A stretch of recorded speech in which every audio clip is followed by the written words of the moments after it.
กำลังรับฟังรายการใต้ห่มพระรัตนตรัยออกอากาศกุเจ้าของวันพุธเวลา 5 นาฬิกาจนถึง 6 นาฬิกา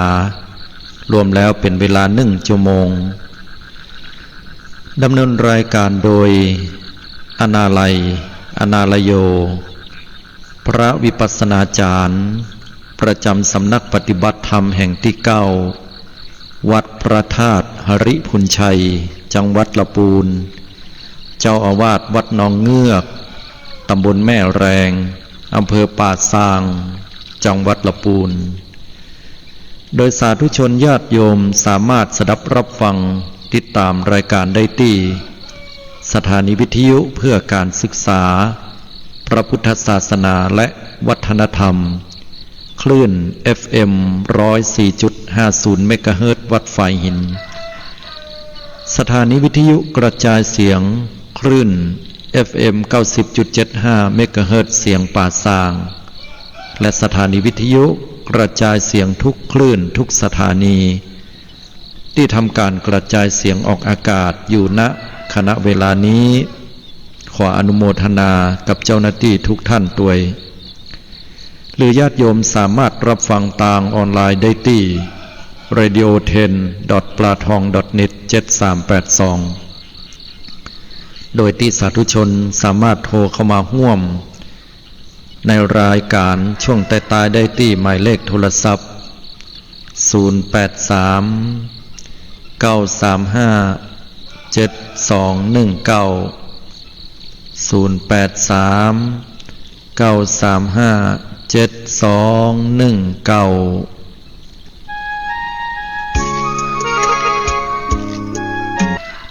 ในวันนี้รายการใต้ห่มพระรัตนตรัย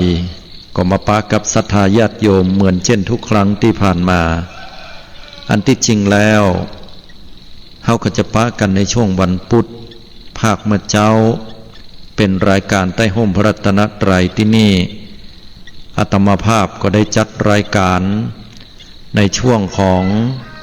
วันพุธเหมือนกันแต่ว่าเป็นช่วงเวลาเมื่อคืนช่วงเวลาเมื่อคืนก็จะเป็นช่วงเวลาของการจัดรายการมองข่าวสารผ่านแสงธรรมขณะเดียวกันนั้นตั้งแต่วันจันทร์จนถึงวันศุกร์จันทร์การพุธพฤหัสศุกร์นะอันนี้5 วันด้วยกันก็จัดรายการธรรมคลินิกนี่ก็จะดำเนินรายการเวลาช่วง 5 โมงแรงจนถึง 6 โมงแรงอันนี้ก็ฝากรายการกับบรรดาสาธุชนญาติโยมไว้ด้วย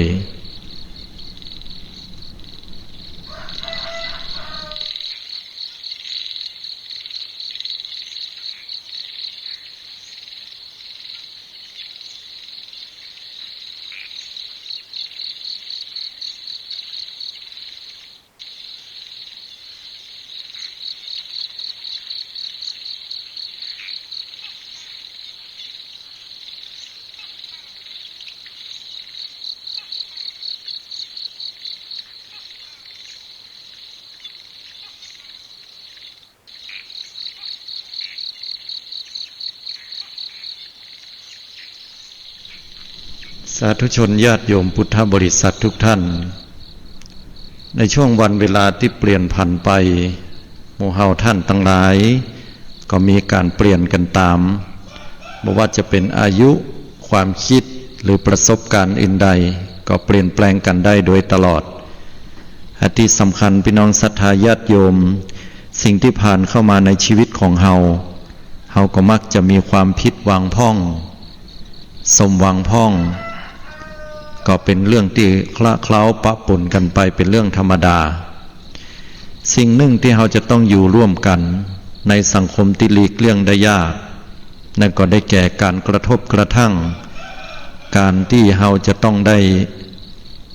ปะกับคนนั้นแล้วก็ได้ประสบพบเจอกับสิ่งเหล่านี้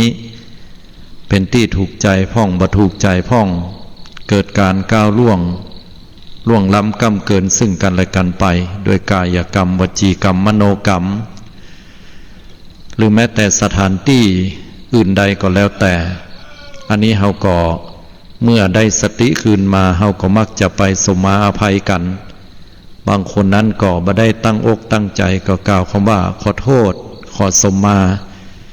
าเตอะอย่างนี้เป็นต้นอันนี้เป็นเอกลักษณ์ของล้านนาประเทศแผ่นดินถิ่นสยามของเฮาที่จะกล่าวคำว่าสมมาเตอะนี่แปลว่าขออภัยเป็นอย่างสูงที่นี้ในต่างพระพุทธศาสนาโดยเฉพาะต่างเมืองเหนือล้านนาของเฮาเนี่ยมีเอกลักษณ์ที่เฮามีแบบบ่เหมือนที่อื่นเปิ้นนั่นก็ได้แก่เวลาเฮาได้ล่วงล้ำกำเกินขึ้นที่ต่ำย่ำที่สูงถ้าเวลาเฮามาวัดมาวาหรือสถานที่อื่นใดก็แล้วแต่เป็นคุ้มห่างก็ดีเข้าไปหาครูบาอาจารย์ก็ดีสักลางเตื้อนั้นเฮาอาศัยความคุ้นเคยกับเปิ้นอูจากันเวลาเข้าไปหาเนี่ยโอ้สบายเปิ้นเป็นกันเองอูไปอูมาก็ดูเหมือนว่าเฮาจะสนิทสนมชิดเชื้อเปิ้นล้ำไปสักลางเตื้อก็กลัวว่าจะเป็นบาปเป็นกรรมได้อูเล่นอูหัวพ่องเตื้อก็ได้ว่าล่วงล้ำกรรมเกินไปก็จะได้สมมาอภัยทีนี้การขอสมมาอภัยเนี่ยในต่างพระพุทธศาสนาโดยเฉพาะล้านนาของเฮานี่ก็มีส่วนของการกล่าวเพิ่นเฮาว่ากรรมวันตานี่มีอยู่สองแบบด้วยกันวันตาหลวงกับวันตาน้อยพอดีญาติโยมเนี่ยได้โทรศัพท์เข้ามาเมื่อตะว่าเคยรู้ความหมายของคำว่าวันตาหลวงเนี่ยเวลาเฮาไปวันตาเนี่ยมันหมายความว่าอย่างใดพ่องเพราะมันเป็นภาษาบาลีหมดอีนะอาตมาก็เลยไปซ้อหามาเนาะก็ต้องขอออกตัวก่อนว่าไม่ได้เป็นพระมหาปริญญาธรรมขณะเดียวกันก็ซ้อหามาด้วยความฟ้าวฟั่งพอสมควรเหมือนกันแต่ก็พอที่จะแปลให้ญาติโยมได้อยู่พอที่จะเข้าใจได้เนาะให้ศรัทธาญาติโยมได้รับรู้เหมือนกันว่าคำว่าวันตาเนี่ยโดยเฉพาะวันตาหลวงความหมายเปิ้นมีเป็นอย่างใดกันพ่องเวลาเฮาไปเปิ้นกล่าวพระจานนำวันตามิพุทธังเนี่ยนะแล้วก็แต่ละที่แต่ละแห่งก็ส่วนนักแล้วก็จะมีความแตกต่างกันวันตาหลวงในฉบับแบบสวดมนต์ล้านนาพื้นเมืองฉบับเก่าๆนี้ก็จะบ่มีคำว่าวะเข้ามาคำว่าจะหรือจ๋าเนี่ยเข้ามาส่วนมากก็จะมีความแตกต่างยกตัวอย่างโดยส่วนนักอย่างจังหวัดเชียงใหม่กับจังหวัดลำพูนเป็นกรณีศึกษากันละกันยกตัวอย่างเช่นว่าตังเชียงใหม่เพิ่นจะใช้บทวันตาหลวงว่าวันตามิพุทธังสัปปะเมโตสังขมะทะเมพันเตอย่างนี้เป็นต้นแต่ตังลำพูนก็จะใช้คำว่าวันตามิพุทธังสัปปะเมวะโตสังขมะทะเมพันเตสัพเพปิสาจะสัพเพยัคขาสัพเพเปตาจะอย่างเงี้ยนะหรือว่าสัพเพเปตาจะอันนี้ก็แตกต่างกันออกไปบางทีมีจะบางทีบ่มีก็ทั้งสองรูปแบบเนี่ยก็เขียนขึ้นประพันธ์ขึ้นโดยนักปราชญ์ล้านนาไทยของเฮาในอดีตแต่บ่ปรากฏว่าไผเป็นผู้ประพันธ์ขึ้นก็ใช้กันมาโดยตลอด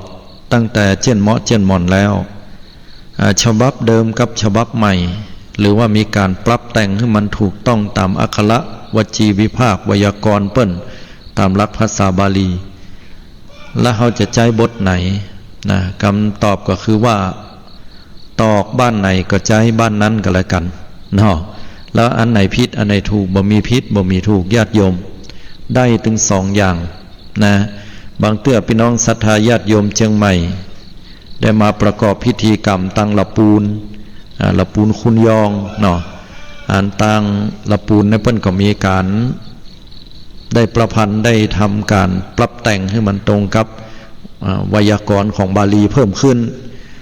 ก็ใจเพิ่มมาเวลาเฮาไปสวดเนี่ยอาจจะสะดุดหน่อยเนาะขัดหน่อยแต่ก็ไปได้ด้วยกันอยู่บางเตื้อนั้นตังละปูนไปแอวตังเชียงใหม่ไปร่วมกันในการกินตาลก็ของเฮามีวะเพิ่นบ่มีวะบางคนก็ว่าจัดดังก็สลัมออกมาพ่องก็มีเพิ่นก็ ก็เป็นเรื่องปกตินะฮะเพราะฉะนั้นแล้วเนี่ยการกล่าวกรรมวันตาหลวงวันตาหลวงเนี่ย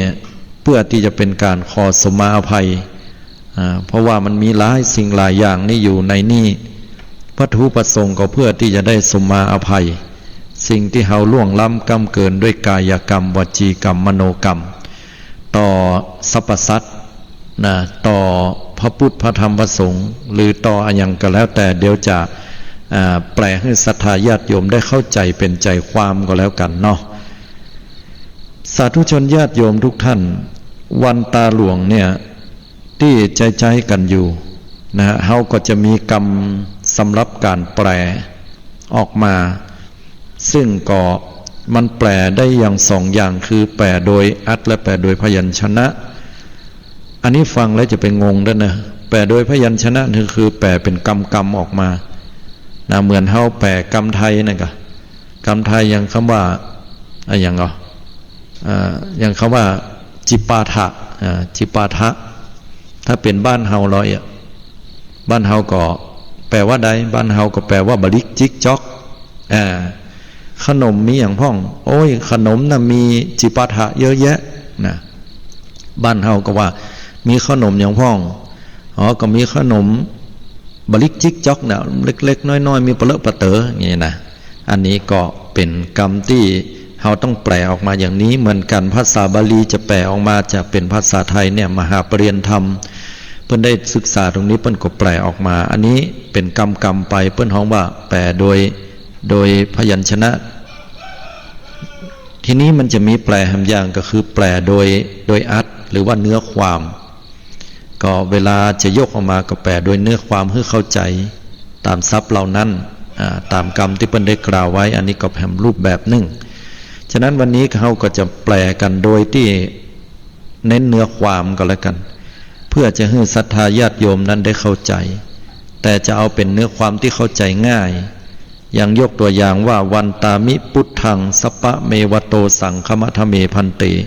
โตสังหรือว่าโตดเนี่ยก็อาตมาภาพจะไม่ได้กล่าวถึงเป็นกรรมอย่างอีกไปบางเตื้อแปล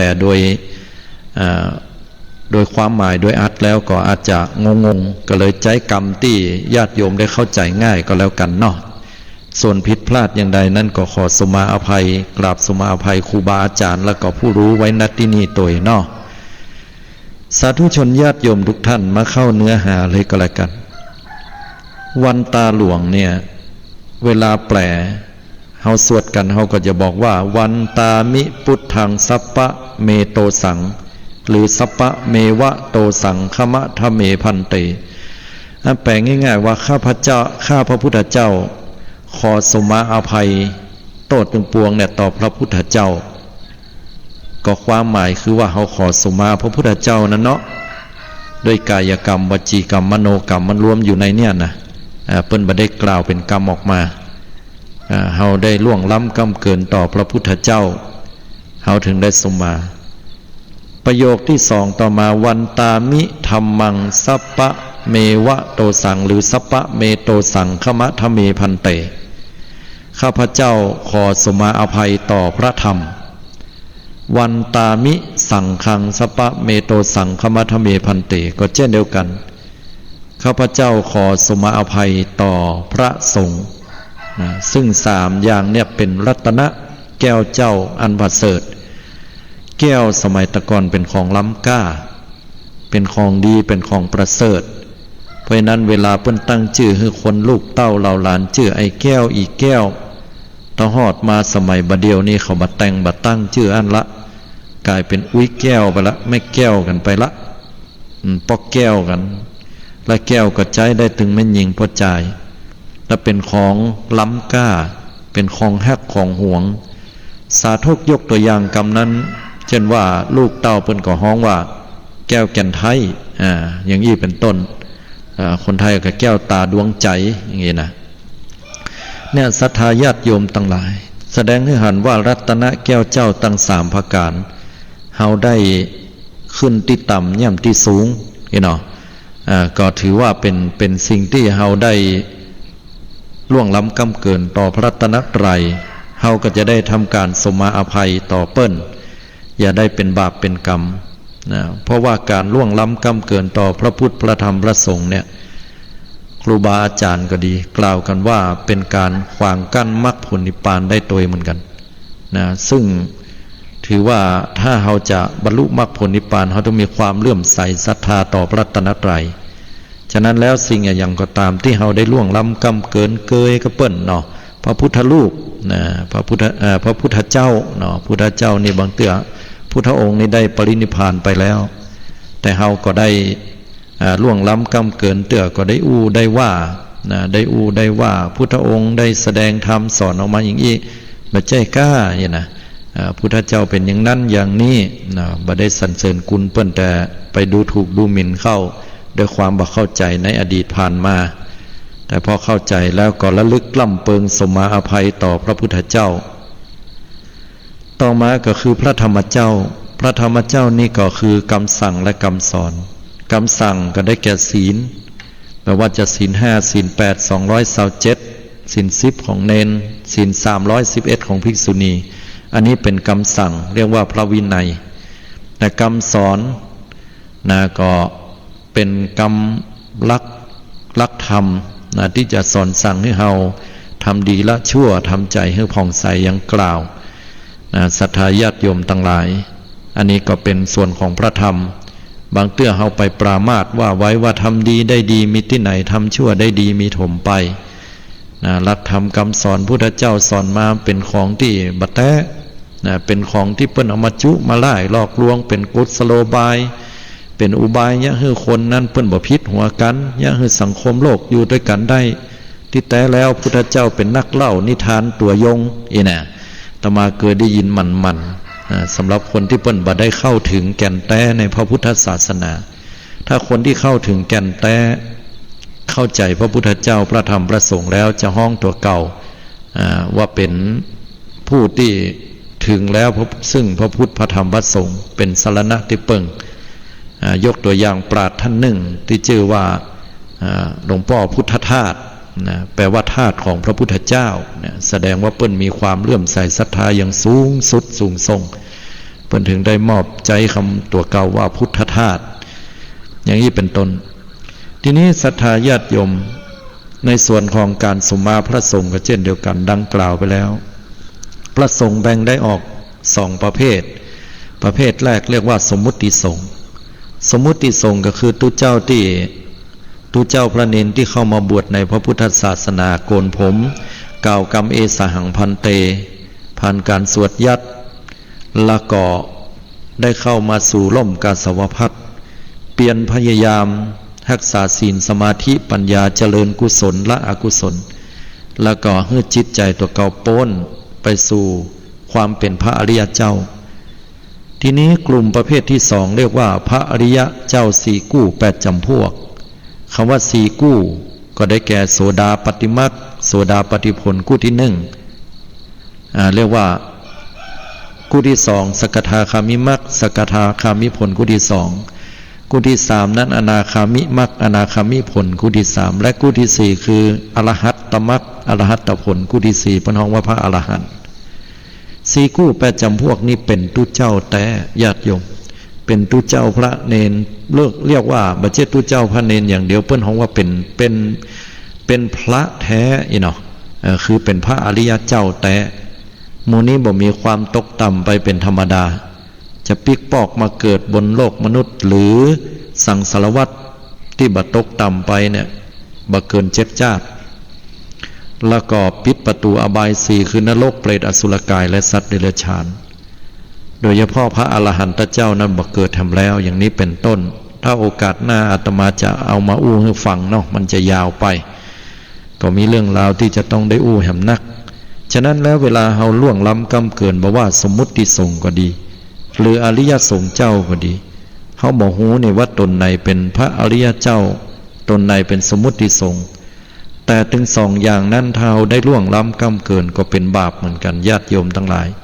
ฉะนั้นเวลาเฮาได้ล่วงล้ำกำเกินเอาตุเจ้ามาเล่าขวัญเนี่ยแล้วก็มันก็แปลกนะเวลาเล่าขวัญตัวฮู้ก่อว่าตุเจ้าวัดนั้นน่ะเป็นยิ่งอย่างแต่กะนะกรรมนี้เราญาติโยมทั้งหลายเฮ้ย นั่งปอละแม่บ่ปอคดถวายงายองค์ตีนอู้กันละแล้วก็ยาวเลยคราวเนี้ยแต่กาบัดแต่กาก็เป็นวิบากกรรมเหมือนกัน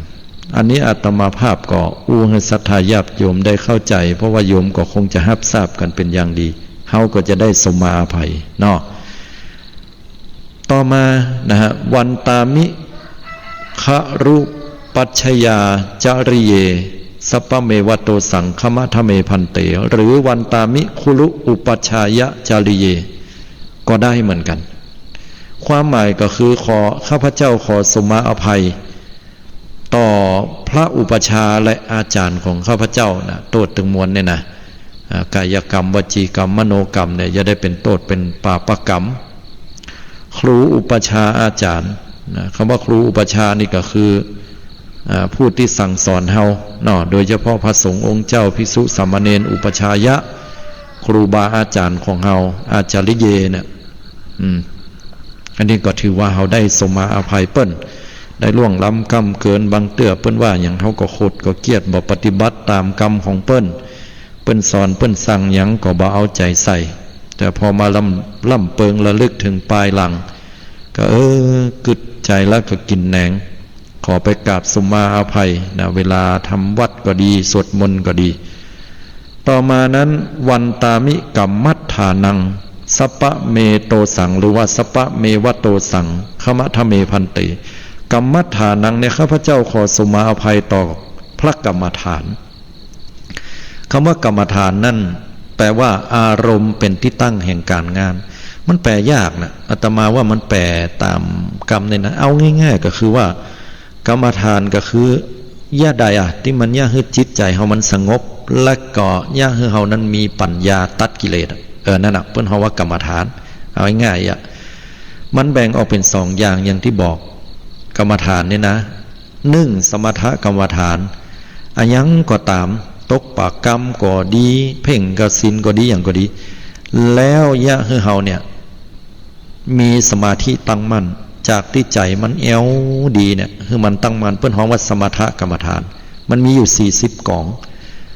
กล่าวไว้ในพระวิสุทธิมรรคและทีนี้แหมอย่างหนึ่งเปิ้น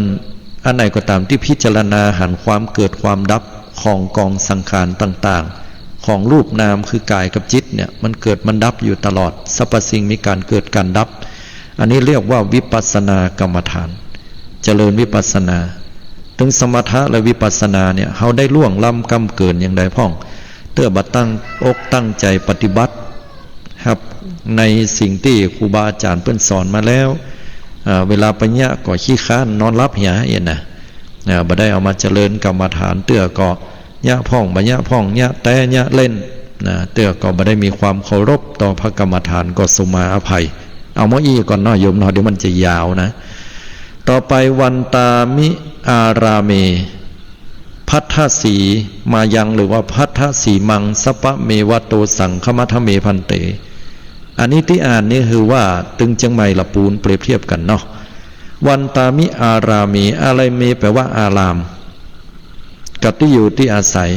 นะที่เป็นวัดวาอารามอุ้ยง่ายพัทธสีมายังเนี่ยก็คือพระพัทธสีมาได้แก่อุโบสถเอาง่ายๆเนอะได้แก่อุโบสถนะที่พระสงฆ์องค์เจ้าเพิ่นไปเป๊กตุนั่นน่ะเพิ่นไปลงฟังศีล227นั่นน่ะเพิ่นฮ้องว่าพระปาติโมกข์นะแล้วก็ระงับอธิกรณ์ต่างๆเป็นต้นอันนี้โทษตึงมวลที่ข้าพเจ้าได้เข้าไปแล้วเนาะบางคนเนี่ยโอ้ขนาดวัดยังบัดซุกเกือบเข้าสมัยก่อนนะหันแม่อุ้ยบางคนได้ยิ่งแล้วใหญ่ไม่ยิงนี่บ่เข้าไปเลยนะในพระทัศสีมาก็คือว่าโบสถสมัยตะกอนในคนเหนือเขาเพิ่นถือว่าเนื่อว่าโบสถนี่เพิ่นไม่ยิงเพิ่นบ่เข้าสมัยบัดเดียวนี้อนุเคราะห์ตามเหตุปัจจัยตามยุคสมัยไปเพราะเพิ่นถือว่านิมิตลูกที่เก้าเนี่ยที่อยู่ตรงกลางแก่นเนี่ยมันอยู่ตรงกลางพอดีที่เพิ่นฟันลงไปแล้วตกบุ้มลงไปนั่นน่ะหลังจากที่เจ้าภาพเปิ้นฟันเปิ้นประกอบพิธีแล้วเปิ้นออกไปแล้วเปิ้นบ่ฮื้อไม่ยิงเข้าละเขาเปิ้นถือว่ามันอยู่ต่ำเตื้อก็เอาพระน้อยนะพระรอดพ่องพระคงพ่องพระอย่างต่างๆเนี่ยบรรจุใส่ลงไปแก้วแหวนแสนสิ่งใส่แต่ละหลุมโดยเฉพาะหลุมที่เก้าต่างๆเนี่ยจะนัก อย่างนี้เป็นต้น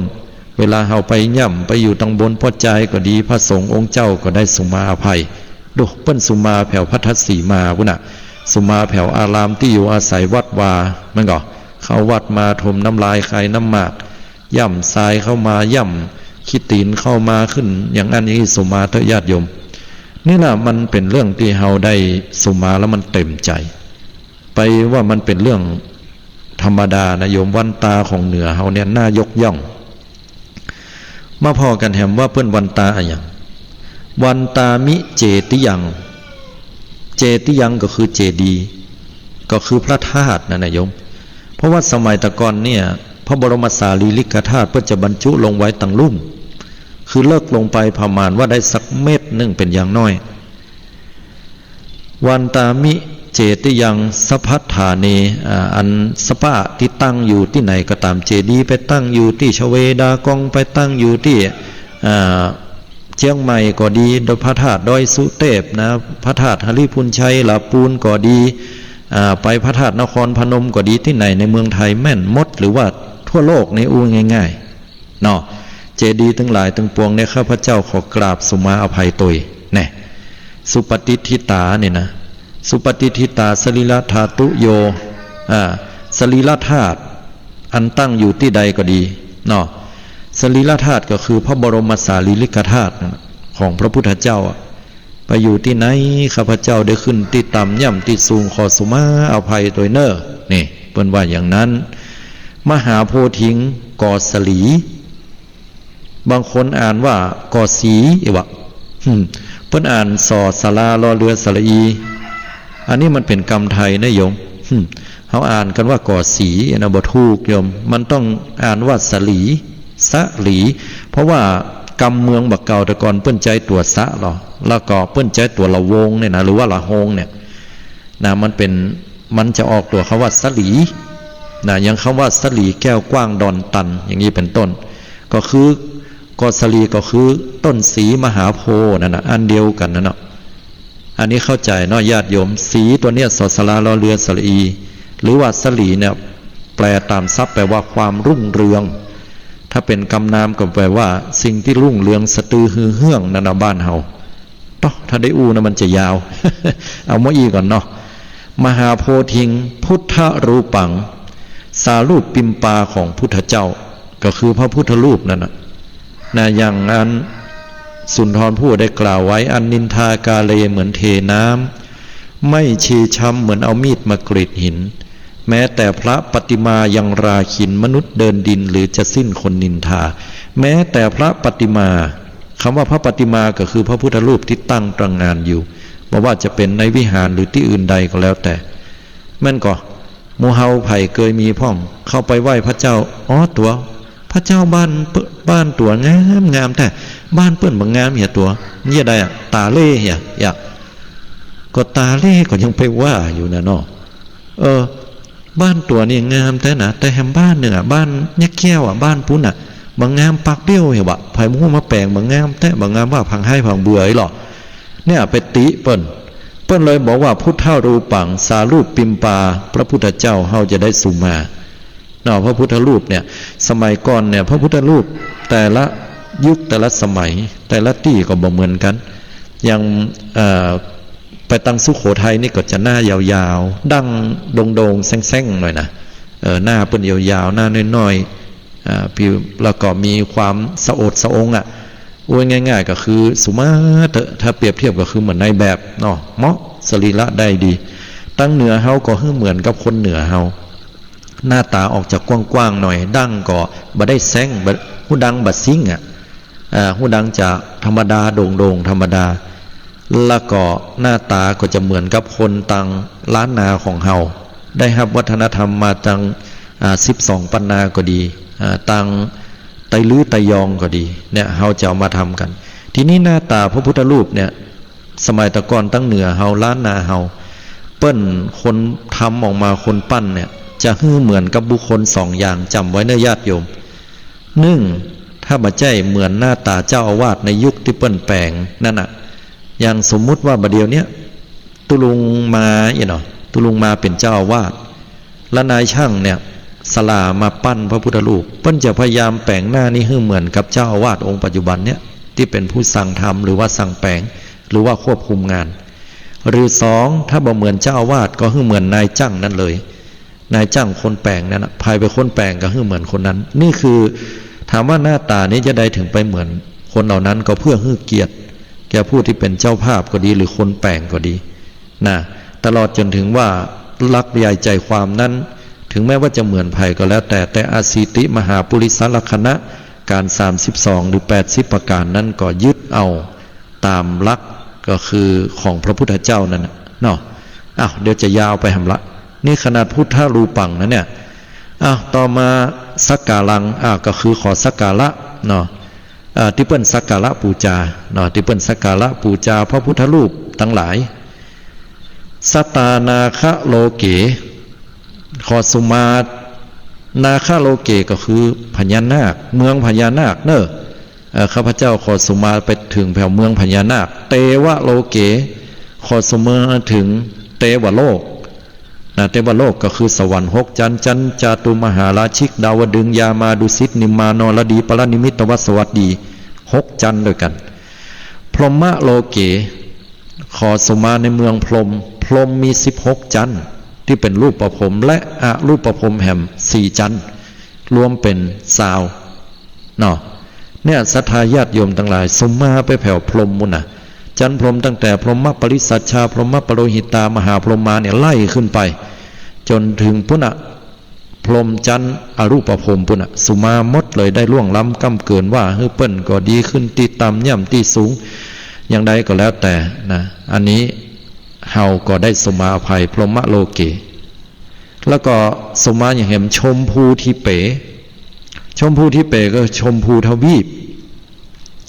ชมพูทวีปนี่หมายถึงอะไรอย่างหมายถึงประเทศอินเดียในสมัยบัดเดียวแต่ก่อนมันมีประเทศเนปาลโดยบังคลาเทศบางพื้นที่อย่างนี้เป็นต้นเนาะชมพูทวีปบัดใจแปลว่าทวีปที่มีสีชมพูชมพูทวีปแปลว่าทวีปที่อุดมไปด้วยต้นไม้ว่านะชมพูไม้ว่าเนี่ยภาษาบาลีเปิ้นว่าอย่างนี้อาตมาก็พอที่จะศึกษามาพ่องบรรนักบรรลายความโหมอกเต้าหางอึ่งเนาะ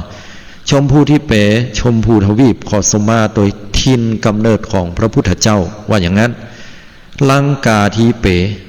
นะในสถานที่ของประเทศศรีลังกาเพราะศรีลังกานี้เป็นประเทศหนึ่งที่พระพุทธศาสนาเข้าไปสตือหือเฮื่องในคราวครั้งที่มีพระเจ้าอโศกมหาราชได้ทำการสั่งคายนา100 กลองพระธรรมวินัยครั้งที่3เป็นที่เสร็จสับเรียบร้อยทรงสมณทูตถึง9 สายไปเผยแผ่1 ใน 9 สายนั้นมาสุวรรณภูมิดินแดนของแผ่นดินถิ่นสยามล้านนาล้านจ้างของเฮาตลอดจนถึงแห่มสาย1ไปประเทศศรีลังกาศรีลังกาก็ดีเมืองไทยเฮานี่ก็ดีมักจะสร้างสัมพันธไมตรีกันในทางศาสนามาโดยตลอดสาธกยกตัวอย่างว่าคราวครั้งหนึ่งนั้นแผ่นดินถิ่นสยามของเฮาสตือฮือเฮื่องในเรื่องของพระพุทธศาสนาประเทศศรีลังการู้สึกว่าศาสนาเปิ้นจะเริ่มทดถอยในความศรัทธาไปพ่องหรืออาจจะบ่ทดถอยแต่อยากสร้างความสัมพันธ์ที่ดีในฐานะที่เป็นเมืองพุทธบ้านปี่เมืองน้องก็เลยอังคาดอาราธนาพระสงฆ์โดยเฉพาะอย่างยิ่งอาราธนาพระไตรปิฎกจากแผ่นดินถิ่นสยามของเฮาเอาไปเพื่อที่จะประดิษฐานที่ประเทศศรีลังกาและบรรดาพระสงฆ์องค์เจ้าสมณทูตผู้ที่ติดตามลามตัวไปนี้ก็เลยเอาการนุ่งห่มแบบเฉวียงบ่าสมัยตะกอนเปิ้นมีเปิ้นกิ๊กเปิ้นหอมว่ากิ๊กผ้าแล้วเอาตัวเนี้ยไปเผยแผ่ที่ประเทศศรีลังกาประเด็นนี้ศรีลังกาก็เลยคลองลักษณะแบบนี้เปิ้นหอว่าการคลองผ้าแบบสยามวงศ์ทีนี้อยู่มายุคหนึ่งสมัยหนึ่งเหมือนเช่นเดียวกันแผ่นดินถิ่นสยามเฮาพระพุทธศาสนานี้เริ่มจากความศรัทธาน้อยลงหรือบ่น้อยแต่อยากจะสร้างมิตรสัมพันธไมตรีทางพุทธศาสนาในฐานะที่เป็นพุทธศาสนิกชนหรือเจ้าพุทธเหมือนกันก็เลยสร้างความสัมพันธ์โดยการไปอัญเชิญพระไตรปิฎกและสมณทูตมาเผยแผ่ก็เปิ้นก็ได้อัญเชิญพระไตรปิฎกจากประเทศศรีลังกาเข้ามาสู่ประเทศไทยแล้วพอเข้ามาแล้วเนี่ยปรากฏว่าทุเจ้าตังศรีลังกาเปิ้นก็ได้นำเอาการนุ่งห่มดองเนี่ยที่เปิ้นพับตบเนี่ยท ถ้าเป็นป้ออุ้ยที่เป็นป้อนานอันรุ่น70ปลายไปแล้วนี่จำบักเกยละบักเกยใส่แต่ถ้าเราสัก60ปลายเนี่ยอาจจะนะบางรุ่นเนี่ยอาจจะเกยตันอยู่เปิ้นฮ้องว่านั่งนุ่งห่มเป็นปริมณฑลที่ตู้เจ้าพระเนรเปิ้นนุ่งห่มบะเดียวแล้วเอาผ้ามามัดอกเนี่ยอันนี้เปิ้นฮ้องว่าการนุ่งห่มแบบศรีลังกาเปิ้นฮ้องว่าการนุ่งห่มแบบลังกาวงศ์เฮาได้รับวัฒนธรรมมาอย่างนี้ศรัทธาญาติโยมทั้งหลายทีเนี้ยมาอู้ถึงยาวไปแล้วเนี่ยโอ้พี่น้องศรัทธาขอโทษด้วยลังกาที่เปรเพราะไปไกลละเอาเป็นว่าเอาง่ายๆสรุปก็คือว่าขอสุมาประเทศศรีลังกาอีนอที่เปิ้นเป็นแผ่นดินถิ่นเมืองพุทธเหมือนกันเดี๋ยวเวลาจะบ่พอละต่อไปสรีระธาตุโยสรีระธาตุของพระพุทธเจ้านะก็คือพระอยู่ตั้งใดก็ดีที่เป็นรูปภาพก็ดีที่เป็นองค์ธาตุเรืออย่างก็แล้วแต่ก็ขอสุมาอภัยสักเกสาธาตุโยนะเกสาธาตุคือพระบรมสารีริกธาตุในส่วนของเส้นผมเนาะอันนี้ก็ขอสุมาอภัยประดิษฐานอยู่ที่ไหนนะแล้วก็อรหันตาธาตุโยหรือว่าอรหันตธาตุโยนะอรหันตธาตุธาตุของพระอรหันต์พระอริยเจ้าเช่นว่าเป็นพระธาตุของพระโมคคัลลานะพระธาตุของพระสารีบุตรหมู่นี้เป็นต้นเนาะพระธาตุของมหากัจจายนะอันนี้เฮาก็สุมาอภัยเปิ้นประดิษฐานที่ไหนเจติยังเจดีคันธกุติงคันธกุดีก็คือกุฏิของพระพุทธเจ้าอันนี้เปิ้นแปลมาตามคำกรรมเนาะคันธกุติงหรือจะแปลว่ากุฏิวัดเฮาอีกก็เอาง่ายๆอีกก็ได้เพราะบางเตื้อเฮาก็ไปแปลงกุฏิพ่องไปเพี้ยวพัดปัดกวาดเนาะอันนี้ก็สงเคราะห์ได้แต่ที่จริงคันธกุดีนี่หมายถึงที่อยู่ของพระพุทธเจ้าเนาะจตุรสีติสหัสเสธรรมขันเททรัพย์นี่เป็นทรัพย์เดียวกันเลยภาษาบาลีจตุรสีติสแปลง่ายๆแปลว่า 84,000 พระธรรมขันธ์นั่นก็ได้แก่พระธรรมคำสอนของพุทธเจ้าถึง3พระไตรปิฎกปิฎกแปลว่ากระจาดหรือตะกร้าพระไตรปิฎกแปลว่ากระจาดหรือตะกร้า3แกน3ใบจะเก็บอย่างใส่หอมใส่พริกใส่เกลือสมมุติเนาะเหมือนกันพระไตรปิฎกนี่ก็เปรียบเทียบ3อย่างใส่พระวินัยคือคำสอนขออภัยคำสั่งได้แก่ศีลแล้วก็พระสุตตันตปิฎกสุตตันตปิฎกนี่ได้แก่พระธรรมที่มีตัวตนบุคคลมีสถานที่ต่างๆแล้วก็พระอภิธรรมได้แก่ธรรมะล้วนๆกล่าวถึงเรื่องจิตเจตสิกรูปนิพพานปอเต้าอีก่อนเนาะเวลาน้อย ต่อมาก็มีสัพเพสังปาทะเจติยังนะสัพเพสังปาทะก็คือหอยพระบาทเจดีย์หรือว่าหอยพระบาทของพระพุทธเจ้าเนี่ยนะปาทะเจติยังอหังวันตามิสัพพโสข้าพเจ้าก็ขออหังวันตาขอสุมาอภัยนะเนาะสรุปแล้วก็คือขอสุมาอภัยทุกสิ่งทุกอย่างมีพระพุทธพระธรรมพระสงฆ์ครูอุปชาอาจารย์พระกรรมฐานถึง2ถึงสมถะและวิปัสสนาขอสุมาอารามที่อยู่ที่อาศัยสุมายังอุโบสถที่เฮาล่วงล้ำกำเกินสุมายังพระเจดีย์สุมาพระเจดีย์ที่ตั้งอยู่ในที่ต่างๆสุมายังองค์พระบรมสารีริกธาตุสุมายังกอสลีมหาโพธิ์สุมายังเมืองนาคสุมายังเมืองเทวโลกสวรรค์จันทร์ฟ้าสุมายังพรหมโลกสุมายังชมพูทวีปอินเดียอันบ้านเกิดของพุทธเจ้าสุมายังลังกาประเทศศรีลังกาทวีปอันเป็นแผ่นดินที่ประดิษฐานพระพุทธศาสนาอยู่เป็นศาสนาประจำชาติเช่นเดียวกันสมายังสรีระธาตุทั้งหลายคือที่อยู่กระจัดกระจายกันออกไปสมายังพระเกศาธาตุพระอรหันตธาตุสมายังเจดีย์สมายังคันธกุดีกุฏิของพุทธเจ้าสมายัง 84,000 พระธรรมขันธ์สมายังพระบาทรอยพระบาทพระพุทธเจ้าประดิษฐานอยู่ที่ใดก็ดีข้าพระเจ้าขออหังวันตามิสัพพโสโดยเสียงเก้าสุมาอภัยสาธุอนุโมทนาจบแบบเข้าใจแบบนี้เนาะสาธุชนขอให้สาธุชนญาติโยมโทรเข้ามาได้เนอะบัดเดี๋ยวนี้เปิดโอกาสฟังแล้วเป็นได้ห้องงงก่อน หรือว่าม่วนดีบ่เคยได้ยินเนาะวันตาหลวงว่าแปลว่าอย่างบัดเดี๋ยวนี้ฮู้แล้วเนาะฉะนั้นแล้วเนี่ยจะสมาอย่างก็ตามวันตาหลวงนี่สุดยอดเลยโยมไม่ต้องไปเอาอย่างครบบริบูรณ์อยู่ที่เนี้ยถ้าอู้ถึงว่าเข้ามาวัดมาวาแล้วบอกฮู้จะเอาอย่างนี้นะ ไหวอย่างบะจ้างจำอย่างบ่ฮู้เรื่องนอกจากอรหังสัมมาแล้วเนี่ยนะเอาวันตาเนี่ยโยมเชื่อตมาวันตาเสร็จแล้วตุ้มตกคึดสักเตี้ยไปที่เก่าที่ไก่ไปที่คุ้มห่างกันไปที่ในที่อื่นที่ไก่สุมาแล้วเป็นบาปแน่นอน1561เจริญปอนโยมนมัสการครับอาจารย์ครับผมโทรมาจากที่ไหนโยมจากเชียงใหม่ครับผู้พิการทางสายตาครับผมสาธุอนุโมทนาเป็นยังไงพ่องวันนี้ฟังแล้วก็มีสาระดีครับผมครับผมครับผมอนุโมทนาดีใจแต่มันนึกว่าแต่เช้านี้ว่าใดฮะให้ฟังความหมายของการสืบชะตาเมืองนะครับผมมันคืออะไรอย่างครับผมครับตอนนี้ผมไม่ใช่คนเมืองครับผมเป็นคนไทยมาอยู่เชียงใหม่ครับผมเดิมอยู่จังหวัดอะไรคุณโยมกำแพงเพชรครับผมครับอยู่กำแพงเพชรเดี๋ยวโอกาสหน้าเนาะอาตมาเขาจะเอาเรื่องของการสืบชะตามาอู้ให้โยมฟังกันเนาะครับผมสาธุอนุโมทนานะครั้งแรกนะครับผมเจริญพรติดตามลำตัวฟังกันต่อไปนะโยมนะสาธุอันนี้โยมอยู่กำแพงเพชรมาเป็นเขยแต่ว่าสำเนียงนี่ชัดเจนมากเลยนะขอชื่นชมเพราะว่ากำเมืองนะกำเมืองล้านนาของเรากำเมืองเชียงใหม่เนี่ยเชียงใหม่นี่เป็นกำเมืองที่ม่วนนะม่วนกันแล้วก็แหมหลายๆจังหวัดโดยอนุรักษ์ไว้นะโยมขออนุโมทนาตัวเนออันเปิ้นอยู่กำแพงเพชรมาเป็นเคยเปิ้นยังมาเมืองเฮาเนาะน่าภาคภูมิใจบอกว่าเขาจะอยู่เชียงไฮ้สำเนียงเชียงไฮ้สำเนียงเชียงใหม่สำเนียงภาษากำยองลำปางแป้น่านแม่ห้องสอนที่ไหนเนี่ยรักษาไว้ประเดี๋ยวมันจะหายไปติ๊กๆเนาะให้ลูกให้หลานเขาได้สืบต่อกันไป0839357219 โทรเข้ามาได้ละเน้อโยมฟังอยู่ตังใดกันพ้องนะโทรเข้ามากันได้ฟังชัดเจนเสียงใสก็พี่น้องศรัทธาตังหลับปูนพี่น้องคณะศรัทธาตังเชียงใหม่ถ้าว่าตังเชียงใหม่นี่ก็ได้ฟังได้ตัง104.50 เมกะเฮิรตซ์ตลอดจนถึงสายอื่นๆที่เปิ้นส่งสัญญาณไปต้องขอสมาอภัยโดยที่บ่ได้กล่าวถึงสถานีของต้านเนาะตลอดจนถึงตั้ง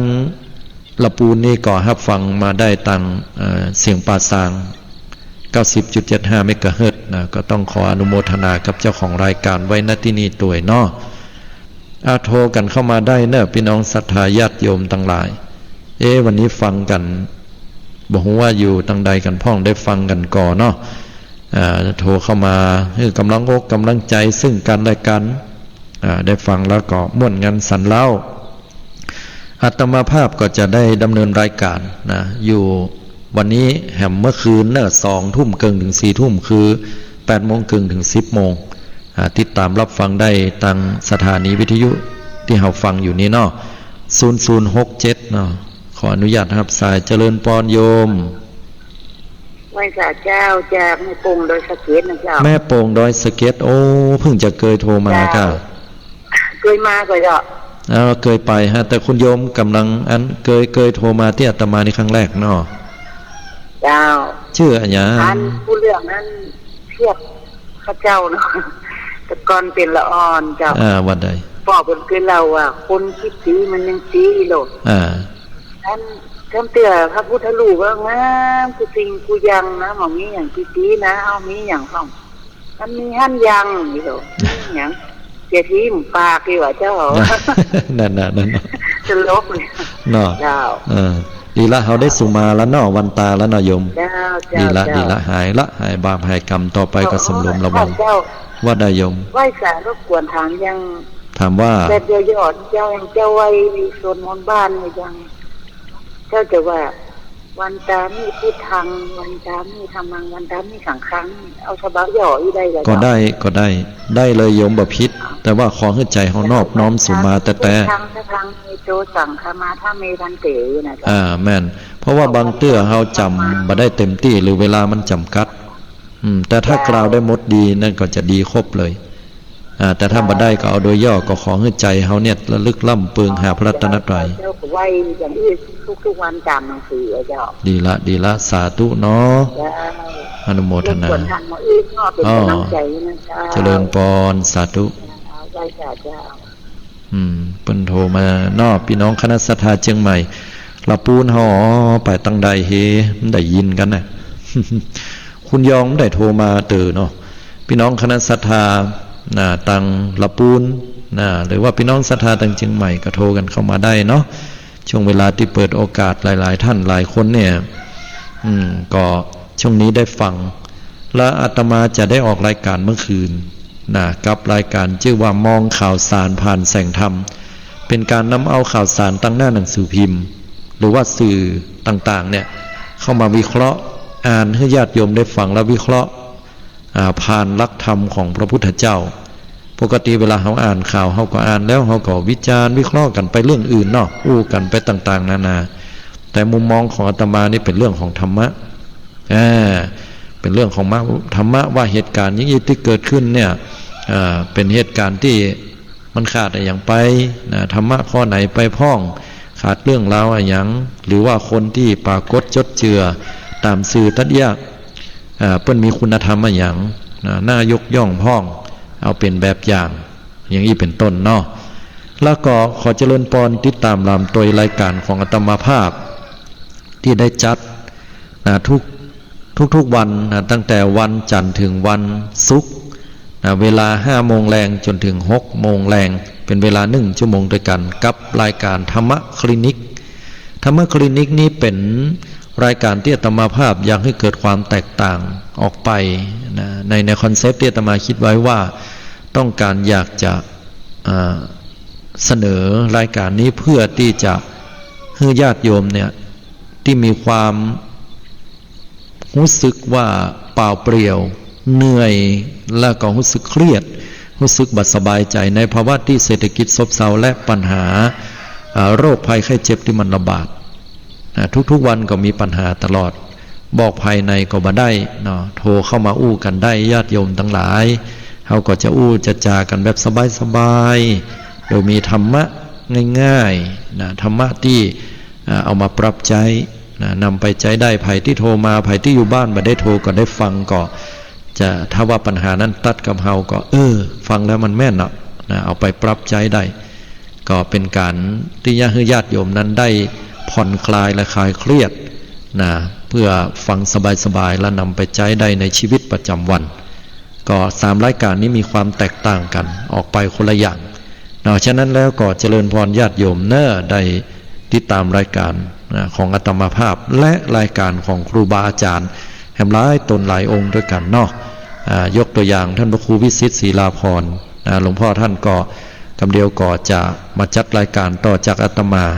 ในช่วงเวลา 6 โมงเช้าเป็นต้นไปเนาะอันนี้ก็มาแบบอนุรักษ์วัฒนธรรมพื้นเมืองล้านนาการเต้นธรรมเนี่ยอาตมาชอบโดยส่วนตัวและชอบการเต้นของหลวงพ่อท่านนะฮะแล้วก็ในส่วนของครูบาอาจารย์แห่งหลายตนหลายองค์บอกว่าจะเป็นฆราวาสญาติโยมที่มีพระไตรปิฎกลอยฟ้าอย่างเงี้ยรายการเดอะเฮียนอย่างเงี้ยเป็นรายการที่น่าติดตามนะฮะล้วนแล้วแต่เป็นรายการแห่งรายการตัวที่ได้มาออกรายการตั้ง 104.5 เมกะเฮิรตซ์เนี่ยฟังดูแล้วนี่มีสาระประโยชน์เนื้อหาความสนุกสนานหลายอย่างเรียกว่าเป็นแกงโฮกเป็นแกงโฮกคือรวมมิตรทุกอย่างบางเตื้อก็ได้ยินตุลุงอูยองตุลุงสนั่นตุลุงนันอูยองต่างของประจำของวัดพระธาตุดอยน้อยดอยหล่ออันนี้ก็เป็นผู้ที่รักษาอนุรักษ์วัฒนธรรมประเพณีกำยองจริงอาตมาก็อู้ยองเหมือนกันญาติโยมแต่ว่าเคยจัดรายการแล้วอู้ยองแล้วพอดีพี่น้องคนลาวอู้ลาวก็คือคนเมืองเขาเนี้ยเพิ่นฟังบ่เคยรู้เรื่องก็เลยปรับเห็นน้อยคือเป็นสากลน้อยเนาะแต่ก็ถ้าเวลาคนยองเพิ่นโทรมาก็อู้ได้เหมือนกันเนาะฉะนั้นก็เพื่อเป็นการอนุรักษ์รักษาและช่วยกันญาใดที่จะนำเอาหลักธรรมคำสอนของพุทธเจ้าให้ไปถึงญาติโยมในฐานะที่เราเป็นรัตนดวงที่3เพื่อที่จะทำหน้าที่ของเราในการเผยแผ่ให้ดีที่สุดโทรเข้ามาญาติโยมดักปิ้งวิงวอยบอกฟังกันเห็นละก้ายนะอันนี้ก็แซวกันพ่องเนาะแต่ถ้าโทรเข้ามาได้โทรมาโยม083 935 7219 0839357219แต่ว่าคนที่ติดตามรับฟังรายการอาตมาเมื่อแรงก็ว่าอย่ามาหายไปทางใดเหี่ยท่านอนาลัยบ่มาจัดก็ขอเจริญพรแจ้งให้ทราบว่าตะวานี่เปิ้นแปลงไฟ เปิ้นก็เลยประกาศดับไฟไปก่อนเนาะก็เลยบ่ได้จัดไปต้องขออภัยญาติโยมตัวแต่วันนี้เนี่ยได้ฟังแน่นอนตอนแมลงเนาะแล้วก็เมื่อคืนตัวเพราะวันนี้นี่เหมา3เวลาเลยเนาะ3เวลาหลังวิหาร ญาติโยมทั้งหลายเวลาก็ล่วงเลยเข้ามาแล้วบ่มีภัยโทรเข้ามาก็อนุโมทนาบุญกินบุญตานญาติโยมเนอะก็ขอให้ทุกท่านนั้นอย่าท้อใจนะกับปัญหาอุปสรรคที่เกิดขึ้นในปัจจุบันทุกสิ่งทุกอย่างมันมีทางแก้ไขญาติโยมจะไปสะดุ้งตกใจกลัวล้ำกับโรคภัยไข้เจ็บก็ดีอย่างก็ดีอย่างจะเกิดก็ให้มันเกิดเพราะว่าถ้าเราตั้งใจทำดีแล้วมันถึงดีเนาะมีสายโทรเข้ามาอยู่เหมือนกันต้องขออนุญาตครับก่อนเนาะ2100 2001เจริญพรโยมเจ้ากับไปสาเจ้าท่านพระครูโทรมาจากตังใดเจ้าอยู่มันตรงซ่านอำเภอเมืองปานจังหวัดลำปางให้เจ้าโอ้ดีใจล้ำเหลือพี่น้องคณะศรัทธาเมืองปานลำปางได้ยินชัดเจนกับโยมได้ยินชัดเจนดีเจ้าขอพระคุณจะนักเนอะท่านพระครูเนอะที่ให้นำทำคำสอนเจ้าให้กำลังใจท่านพระครูเนอะอนุโมทนาเดี๋ยวกันเนี่ยไปฟังไปแต่อู้กันม่วนอยู่เจ้าคือดีใจเนาะข้ามจังหวัดไปจัดไก่เพิ่นก็โทรมาอยู่นะแล้วแค่ถามคุณโยมว่าบัดเดียวเนี่ยสถานการณ์ตั้งลำปางเป็นได้พ้องการติดเชื้อโควิดเนี่ยตอนแรกนี่บ่มีเนาะบัดเดียวนี่เริ่มมีน้อยๆแต่เจ้าเริ่มมีแล้วเจ้าแต่ก่อนนี่ก็ดีใจเนาะนั่นล่ะเดี๋ยวนี้เริ่มมีแล้วเจ้า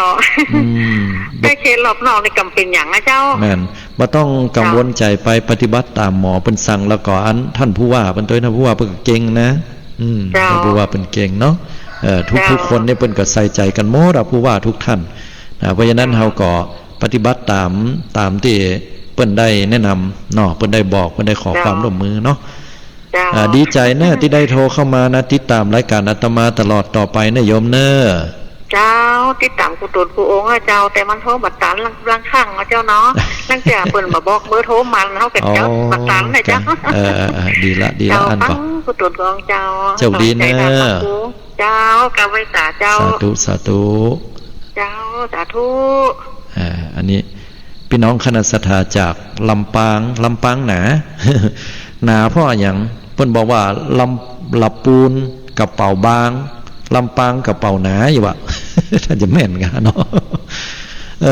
แต่จะกระเป๋าหนากระเป๋าบางอย่างใดก็ตามศรัทธาญาติโยมถ้าน้ำใจเฮามีเนี่ยบอกว่าเชียงใหม่ลำปูนลำปางแม่ฮ่องสอนแปร่น่านพะเยาเชียงไฮ้